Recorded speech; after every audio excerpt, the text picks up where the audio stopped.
The following program is an original production of WICC PBS Chicago.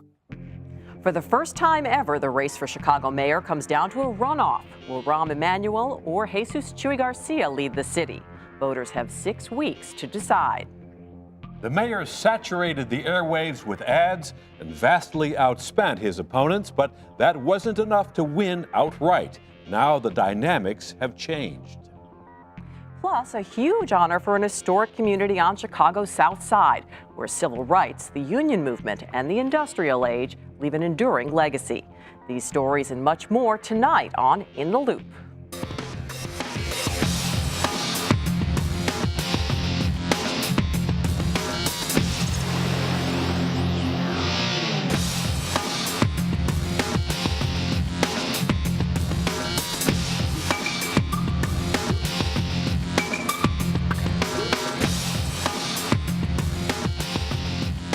Good evening. I'm Chris Fury. And I'm Barbara Pinto. Tonight, a closer look at a game changer of an election in Chicago, a David versus Goliath contest. Now it's a brand new race, a relatively unknown county commissioner taking on a mayor with deep pockets and a national network of supporters, including the president.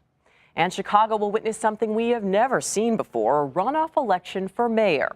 The one-on-one contest pits a candidate who calls himself the neighborhood guy against a powerful incumbent determined on winning a second term. They wrote us off. They said we didn't have a chance. They said we didn't have any money, while they spent millions attacking us. Well, we're still standing. Cook County Commissioner Jesus Chuy Garcia may have finished second in the race, but he sounded triumphant on election night after winning the expectations race. We're still running. And we're gonna win. The man who earned the most votes sounded more humble than usual. Mayor Emanuel acknowledged he had another 6 weeks of difficult campaigning ahead. To those who voted for me in this election, I want to thank you from the bottom of my heart. You're welcome too. For those who voted for someone else, I hope to earn your confidence and your support in the weeks to come. This is not the outcome Emanuel was hoping for.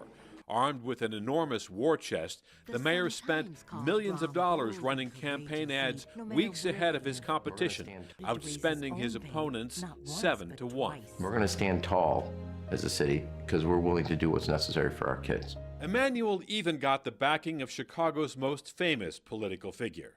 President Obama spoke in the mayor's commercials and arrived here for a last-minute, highly televised hug.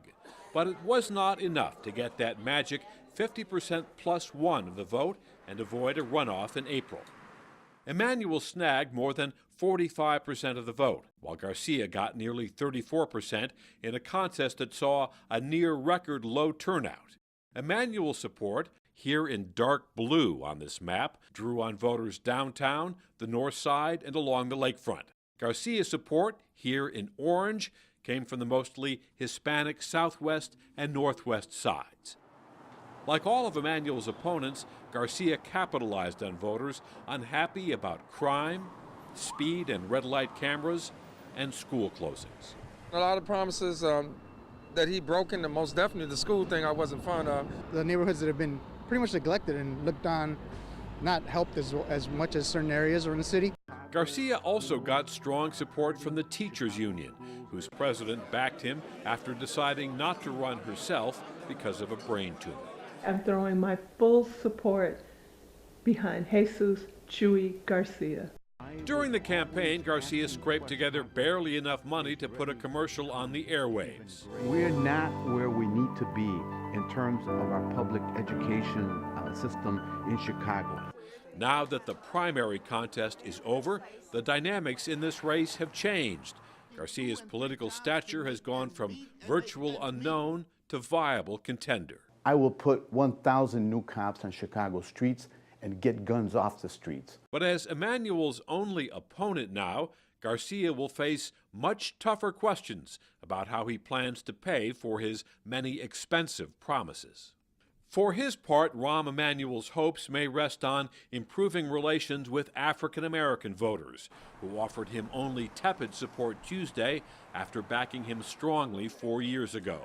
In his speech, Mayor Emanuel seemed to suggest he understood the rocky road ahead. We have come a long way in 4 short years towards meeting those goals. We have. But we have to be honest, we have a lot more work to do. Mayor Emanuel still has many advantages, including a huge lead in campaign cash that will buy many more commercials than Commissioner Garcia can afford. But the runoff means Emanuel's aura of invincibility has been pierced, and the next 6 weeks should provide Chicago with a spirited debate about the city's future. Now, Barbara and our panel have much more on what's next.